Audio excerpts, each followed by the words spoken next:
अगर मैं 1 ton cargo truck से भेजूं एंड वाटरवेज से भेजूं तो कॉस्टिंग में क्या डिफरेंस आएगा? Moving a cargo by waterways charges takes you around 1.2 rupees per ton kilometer, and for road it takes 2.28 rupees per kilometer. So the saving is very clear. Yeah. So it's way more profitable. Yeah, it is the most fuel efficient mode of transportation. The risk factor involved in this particular segment is higher. That is why it was lesser known for so much time. The biggest challenge we face, if you are carrying cargo through a 2000 metric ton ship, it carries cargo equivalent to one rail rig and 120 trucks. Which businesses can take the most advantage of this? Sectors like cement, fertilizer. अगर आपको हर Indian को एक line बतानी हो about inland waterways तो वो क्या होगी? We have recently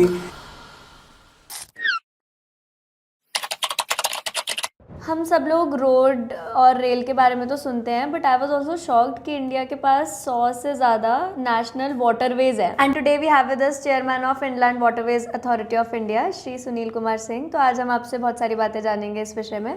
so sir, आप एक चीज़ बताइए कि अगर इंडिया के पास 100 से ज़्यादा नेशनल वाटरवेज हैं तो ये चीज़ अब तक इतनी ज़्यादा पब्लिकली नोन क्यों नहीं थी? Actually, that's fair question. Actually, historically, if you see, India's focus post-independence was on developing road and rail infrastructure for mass connectivity. Okay. Although the waterways were naturally available, but its utilization was not up to the mark because of infrastructure awareness and its integration with broader logistics chain. Okay. Only in the past decade, the focused attention of government through policy investment and policy measures and investment happened in infrastructure development, and the results are now showing. Our cargo movement, which was only 18 million tons during 2014, has now reached up to 146 million tons. Okay. More than 8 times of the cargo movement happening in 2014. सो थोड़ा सा हम comparison करते हैं। अगर मैं 1 ton cargo truck से भेजूं and waterways से भेजूं तो कॉस्टिंग में क्या डिफरेंस आएगा? Actually, if you move your cargo by waterways, Okay. moving a cargo by waterways takes you around 1.2 rupees per ton kilometer. Okay. Whereas for railways it is 1.4 rupees per kilometer, and for road it takes 2.28 rupees per kilometer. So the saving is very clear. Yes. If you see 1 liter of fuel, you can move 24 tons of cargo on roadways, 85 tons kilometer of cargo on railways, and 105 ton kilometer by waterways. By waterways. Yeah. So it's way more profitable. It is the most fuel efficient mode of transportation now compared to road and rail. Okay. Yeah. And which sectors or which businesses can take the most advantage of this? The industries working in sectors like cement, food grains, fertilizer, those who are moving their bulk cargo, Okay. they can very well utilize this waterways mode because it is much more cheaper than other modes of transportation. Correct. And what are the challenges in waterways transportation? The biggest challenge in maintaining the river depth across the river, along the river, and across the seasons. Because see, waterways, what happens, river is very dynamic. It changes its course. Correct. Continuous siltation happens, and flow is varies. Unlike road and rail, they are not static. Correct. They are moving. They are actually dynamic. So maintaining continuous depth, a required depth for safe movement of vessels is the biggest challenge we face. To tackle that, we have introduced this assured depth dredging protocol along the rivers to maintain the depth for safe movement of vessels. That is why we are seeing an increase in the transportation now. Yeah. And now you can see in 2014 the total cargo moved on waterways was only 18 million tons. Now it has reached up up to 146 million tons in 2024. Okay. In a decade, the growth was around more than 8 times. People are preferring this. People are preferring, because earlier what has happened, historically, if you see, rail and road, they had head start, and what industries they grew along the road and railways. So they don't have to incur much cost on first and last mile connectivity. Whereas in the past many years, waterways was neglected, and no industry you find along the rivers. Correct. So now, since what this ecosystem is getting ready, now private sector is also investing on the inland waterways. So slowly we are also building multimodal logistics hubs along the rivers.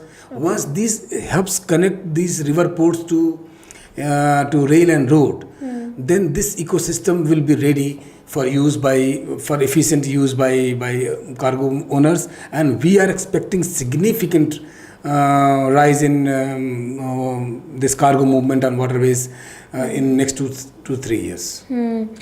But as you were also saying, the course of river keeps on changing. Seasons change. Sometimes the river dries up. Yeah. Sometimes the water flow is a lot of water flow is there. So I'm sure this must be affecting the movement, right? So the risk factor involved in this particular segment is higher. That is why it was lesser known for so much time. It was earlier. It was the earlier picture that we were not able to provide this infrastructure. There was not much infrastructure for cargo handling, or in terms of terminal and jetties, and at the same time there were no surety of providing adequate depth for the vessel movement. So investment was very low. Now in the last decade, we are investing in terminal infrastructure. We are investing in fairway development, and we are investing in providing navigational aids for 24-hour navigation by vessels.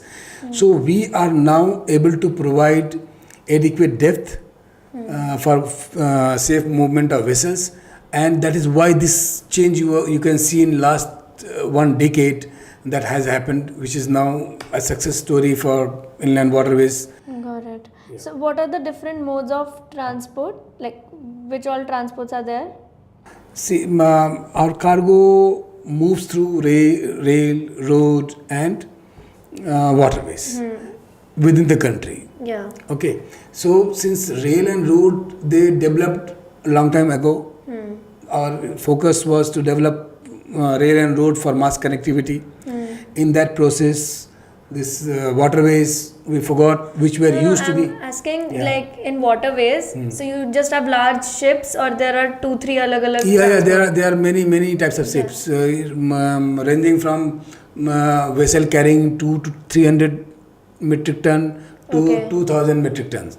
Okay. So if you are carrying cargo through a 2000 metric ton ship, then it carries cargo equivalent to one rail rake, and 120 trucks go off the road. In one vessel we carry this much. अच्छा, आप बताइए, highway बनाना ज़्यादा मुश्किल है या इसके लिए port बनाना ज़्यादा मुश्किल है for our transportation? See, for making highway you have to acquire land, but these are naturally provided. These are naturally available. Correct. Yes. Waterways is naturally available. You do not have to acquire land or something. You just have to develop fairway for safe movement of vessels, for which we have systems in place. So what is fairway? Fairway is the way you say road. Okay. For movement by trucks and all, you construct road. Sir. For movement of vessels, we develop fairway. That is a channel in the river. Okay.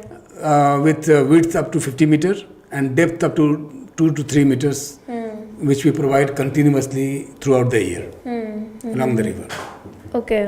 Varanasi, Haldia, Bogibeel, Pandu जैसे major terminals अब operational हैं, but क्या ये पूरी capacity में अभी use हो रहे हैं या अभी ये रैंप अप हो रहे हैं? The usage of these terminals are steadily increasing. Okay. But yet, yes, we are not at full capacity right now. Haldia and Varanasi terminals, as you told me, are now being operational, and their cargo is moving to these terminals regularly. Whereas Bogibeel and Pandu terminal in Assam, they are also a part of growing Northeast corridor. Okay. So since once the more and more operators come on board and these trade routes become mature, Okay. then we are expecting in next 2 to 3 years this capacity utilization of these terminals are going to increase significantly. And कौन से port से अभी सबसे ज़्यादा हम कर रहे हैं transportation? If you see, we don't consider port, because here what happens in rivers, it's along the river there are so many ports. Okay. So which river? The river, this right now the highest cargo carrying river is Shastri River in Maharashtra. Okay. Followed by Amba and Tapi rivers, one in Maharashtra, one in Gujarat. But National Waterway 1 is now catching up, like Ganga Bhagirathi river system. जैसे अभी river tourism भी increase हो रहा है, सो क्या ये एक challenge है आप लोगों के लिए? क्योंकि जितना ज़्यादा ये इंक्रीज होता है लोग बहुत ज़्यादा कचरा फैलाते हैं और बहुत सारी चीज़ें अलग अलग होती हैं. Sustainability is not negotiable, that I can tell you very clearly. We have strict protocol in place for management of waste disposal. And as you talked about cruise tourism in fact is proving as a boom for the local economy along the rivers who live. Because earlier, I must tell you, there were only 3 rivers which were functional for river cruise. Okay. And there were 3 river cruise vessels operating. Now we are having around 15 waterways which are operational for river cruise, and 25 luxury cruises are operating on these. And because of these river cruises, the local economy of the riverine community which is living along the rivers, they also are now getting alternative source of revenue. Through these tourists, they come, they visit their local markets, they are able to sell their product to these tourists. At the same time, they are also into cargo operations, they are also going into this dredging and all, so they are getting alternative employment also. Okay. Private investment इस sector में है अभी या? Private investment is now growing. Initially it was not there because this sector is nascent in India, but now private sector is ever increasing. We have brought in 2 good schemes like Jal Vahak scheme and Jal Samriddhi. Jal Vahak scheme, under this scheme we are providing 35% reimbursement to the cargo owners for carrying their cargo through waterways. At the same time, we are having the scheduled services running from Kolkata up to Varanasi and Kolkata up to Guwahati.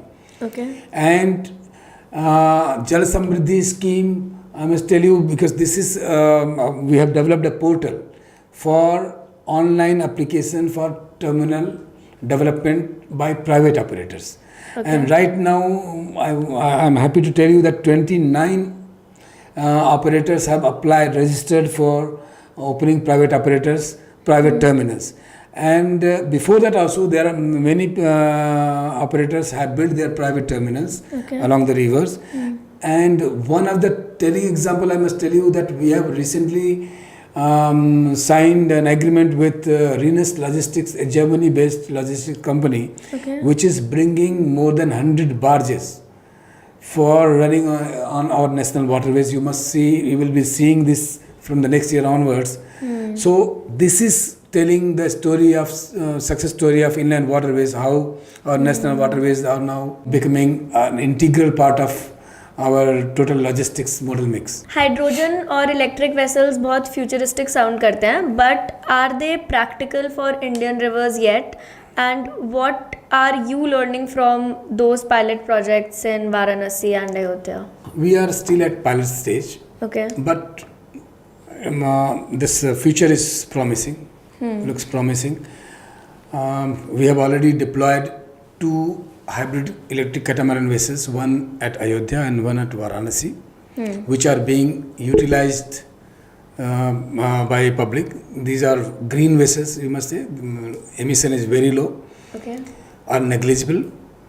And at the same time, we have deployed in Varanasi one first indigenously built hydrogen fuel cell catamaran, which is having zero emission. Okay. At the same time, this ferry system, we are working on a plan to develop ferry ecosystem across 18 chosen cities in the country, Okay. and we will be working closely with state governments and city authorities to make it a reality in more cities. That's great.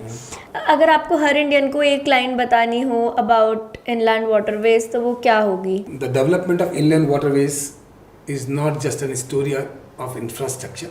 It's the story of India rediscovering its roots and rewriting its future. The rivers that once birthed its civilization are now promising cleaner and smarter economy. The time to harness it now, and IWAI is doing it for you. That's great. That's great. Wonderful. Thank you so much for coming. Thank you.